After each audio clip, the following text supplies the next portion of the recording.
So if you follow me on Instagram, you saw that recently I made my first axe. It's a Belgian / French style hewing axe with a socket. So it's inspired by one of my vintage socket axes that I've used in the past, and it's one of the favorite axes that I own. It's this one. It's a Belgian made in Liège. French style socket axe with a beautiful octagonal socket and a very nice distinct typical shape of the blade. So I shared the process of making this axe extensively on Instagram, so go over there and follow me if you're interested in seeing that. In the future I'll probably make a full video on making a socket axe like this. So this particular axe is made out of 3 pieces. Obviously the socket is one piece, the blade is a second piece, and the high carbon steel edge is the third piece. So yeah, today basically we're going to make a handle for it, which is like on a lathe with a morse taper. It's just the tapering of the socket and the tapering of the handle that secures the two together. So without further ado, let's get to it. We have the original vintage one as a model that we can use for size and general shape. It's a little oval shaped, so you have some way of indexing it. So yeah, let's get started. This is the wood that we'll be using for making the handle. It's a piece of ash that is 5 centimeters thick, and we're going to need a piece of wood that's about, let's say, 5 by 5 centimeters and 45 to 50 centimeters long. So obviously I will take the piece of wood that I need from the short side so I can keep this piece as long as possible. So let's go ahead and mark this off right now at 50 centimeters, which is right about there. And I'll use a square, even though this is not a square block of wood at all. Next I will mark the 5 centimeter mark on the line here, so we can come in with the saw and cross cut till this mark. I'll be using this Japanese style saw, which has 2 sides with 2 different kinds of teeth on it. One is for cross cutting, this one, and the other one is for rib cutting. So right now we're going to use the cross cutting side of the blade.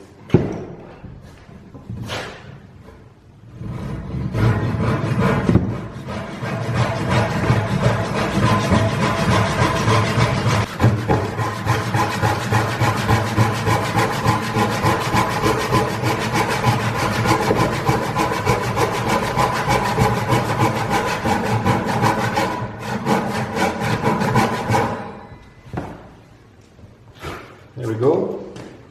Now, because this piece of wood is fairly straight grained, I would say pretty damn straight grained and radially cut, I'm just gonna split from the end here all the way to my cross cut.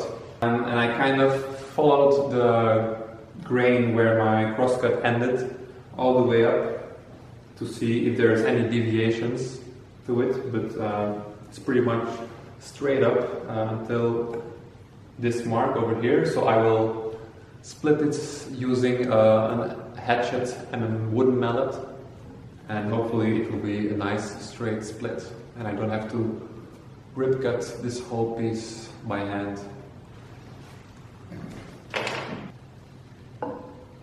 Put the hatchet on my mark and then just whack it.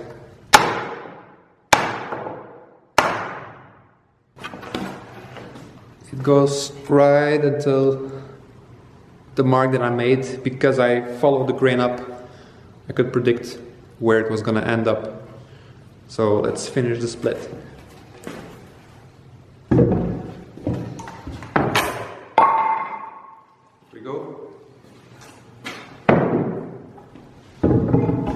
there we have our handle blank.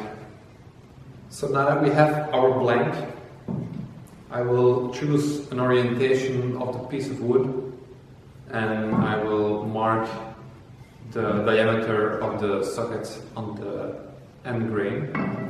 So there is some discussion on how to orient the wood for an axe handle. Some people say it matters, some people say it doesn't matter. If people say it matters, usually it means that they want the grain orientation to be running in the same direction as the blade.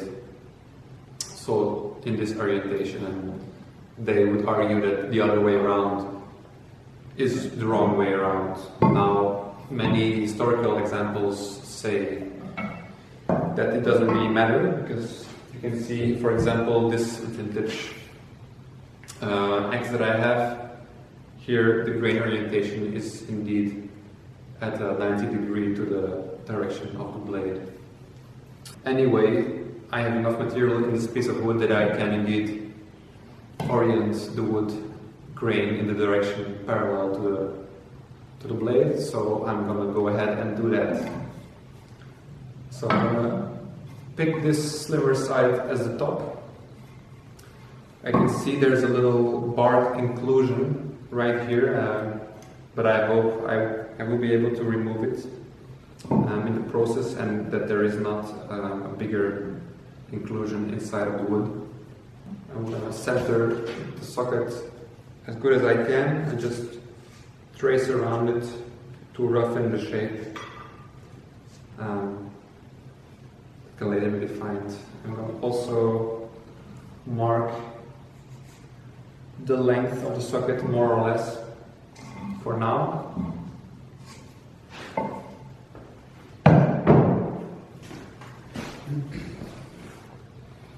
So this is the socket circumference, the outside. This is the length. And here you can see there's a little bark inclusion or something, but hopefully that will be gone. So yeah, let's start removing the bulk of the material. And of course we're going to use an axe for this. What else will we use, right? So here we go.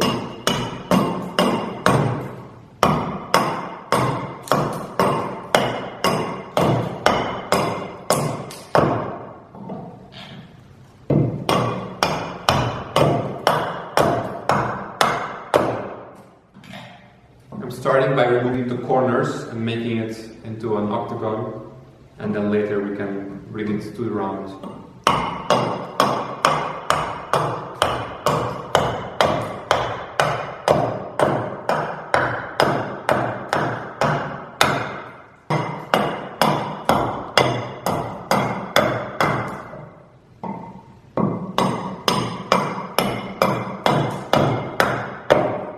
So now the end grain is about round to the outside diameter of the socket, which obviously is way too big.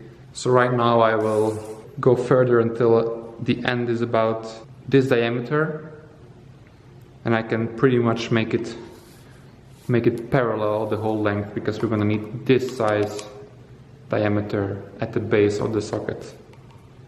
So yeah, let's continue.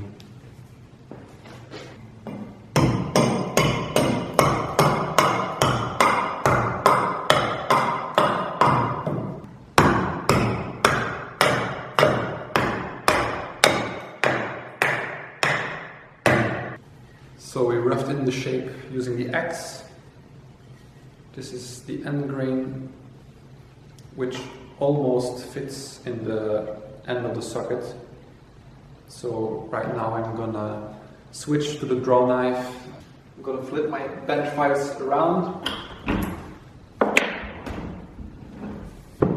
so I can draw in this direction.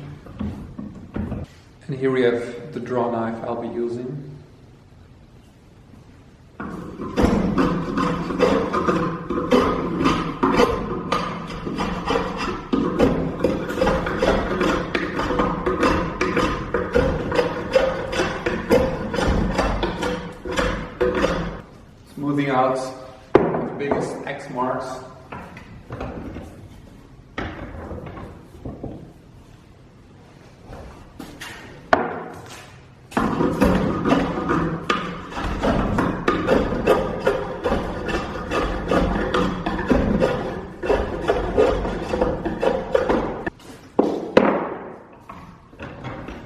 So the end is more or less round, and it should be small enough to fit into the socket right now. Let's see how deep we can get it, and yeah, change the fit up accordingly. Let's pay attention to the grain orientation. Let's put it parallel with the blade.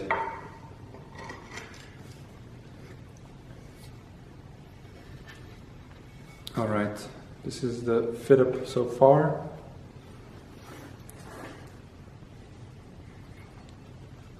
It's not too bad. Let's see how deep it was. Okay, so it's about 5 centimeters, which is about there. Let's maybe put it in.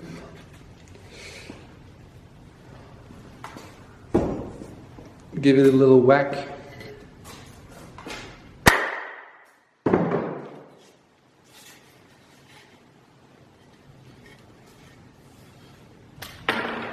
And let's give it an orientation on the bottom right here.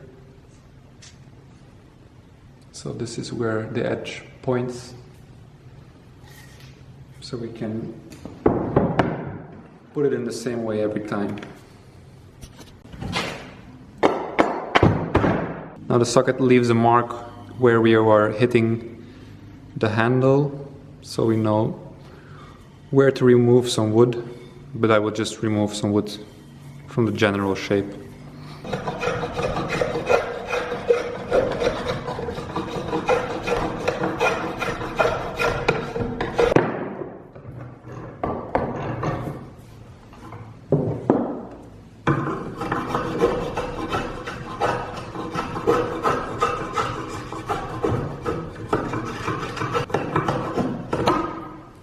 There we go. Take the orientation, fit it up again.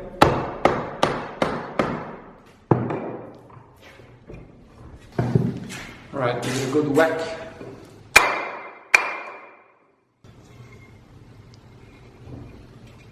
Now let's remove it again and see what kind of marks are left.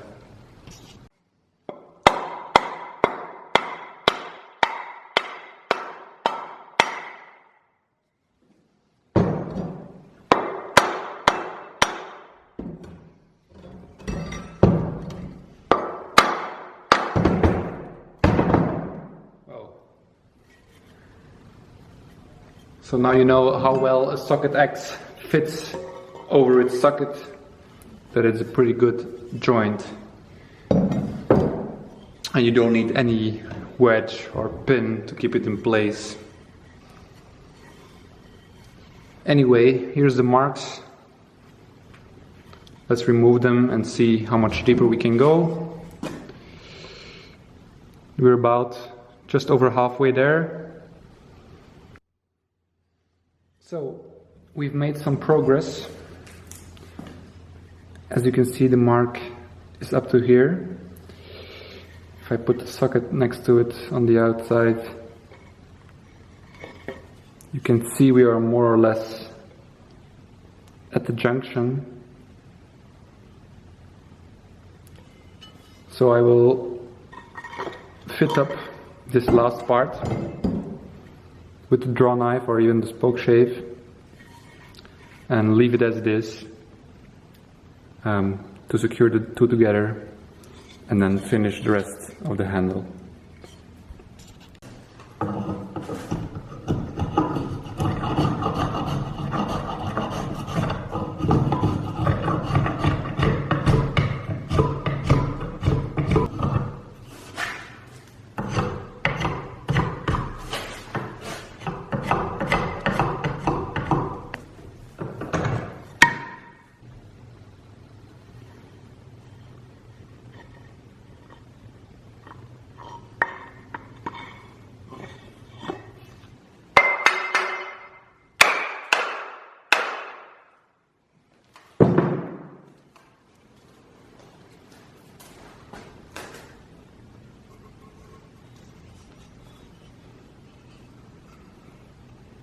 I think we're there with the fit up.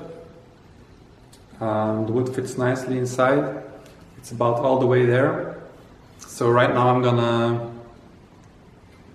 remove the wood from the socket again and cut off a little bit of the end of the wooden handle so it doesn't bottom out for sure. And when it gets loose, you can always tighten it and drive it a little bit deeper, and it will be secure once again. So I'm going to do that right now, and after that I'm going to go ahead and finish the handle. So I left this as a big block, so now I can correct any bend that came from the process of making the socket piece, and I can find the straight handle in this block of wood.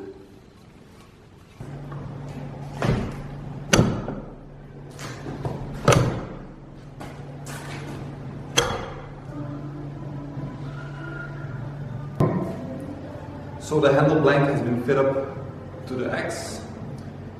Socket fits over the handle all the way, and I made sure to shorten the ends.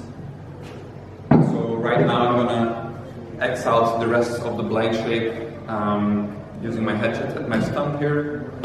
And when I'm close to the final shape, I will again swap to the draw knife and spoke shave to finish it. I don't know if you can see this, but I drew some guidelines along the length of the blank all the way around, and on the end grain I drew the outside diameter and oval shape.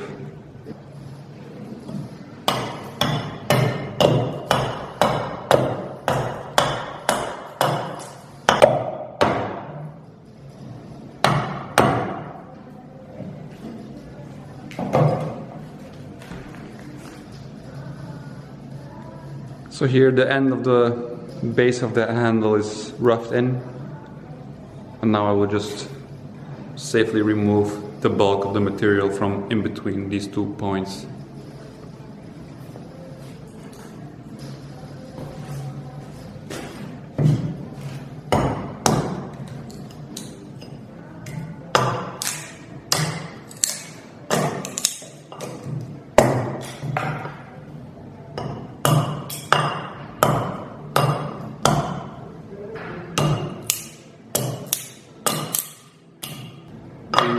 Doing this kind of splitting, make sure that the grain is straight and you don't dig into your handle material that you want to keep.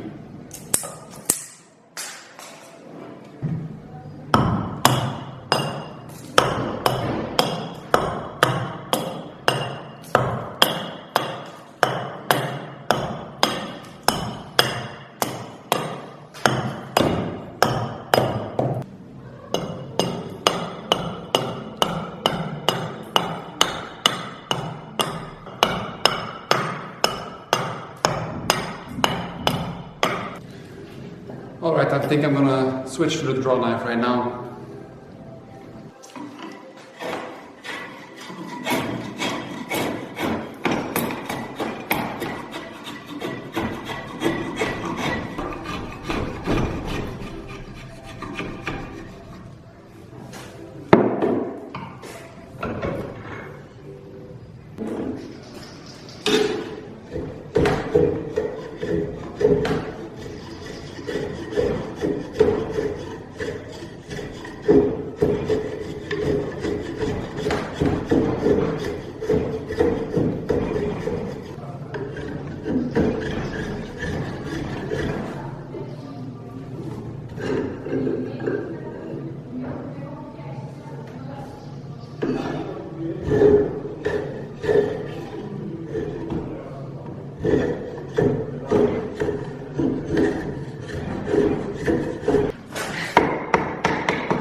So I'm kind of navigating the grain here because in this direction the grain is coming out like this, or rather like this, and then here it changes, so I have to swap back and forward between pushing and pulling the spoke shave as to not create any tear out.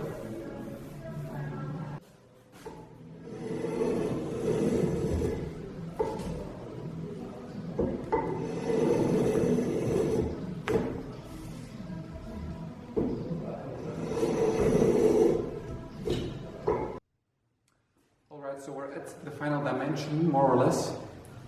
There's a few spots where the grain changes direction, so there's a little tear out, and I will clean those up with my wood carving knife that I made. Finally, I will clean up the transition here at the socket, so there's definitely no shoulder. There's almost already no shoulder here, so we can always retighten the head, and then I will finish the end, make it a little convex, so it's nice, and then we can just oil it and it's done.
And it's done.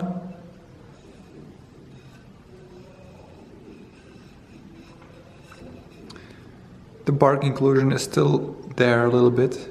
It even shows on the other side, but it's so small and it's my personal axe, so I think I'm just gonna leave it there and see. This is a hewing axe, so it's meant for finishing wood, not felling wood, so the blows are a bit lighter. So I'll see how it holds up, and yeah, if not, I'll make a new one. So let's see how this fits up. I figured out the orientation beforehand, but you can see it from the outside, the shape of the socket and the wooden piece, they bend slightly in one direction.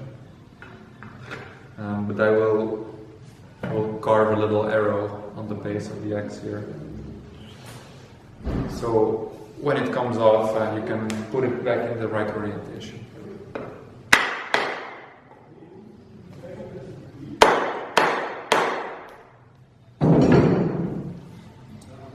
There we go. Let's compare it to the vintage example.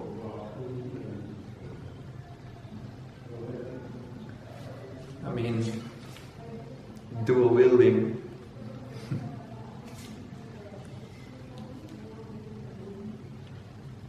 Pretty similar, not exactly, but I mean, not bad for a first one,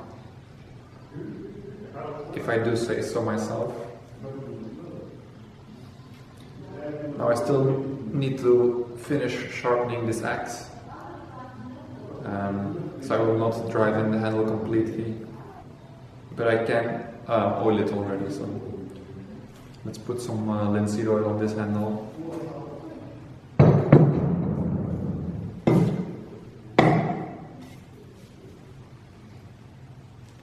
It feels pretty good.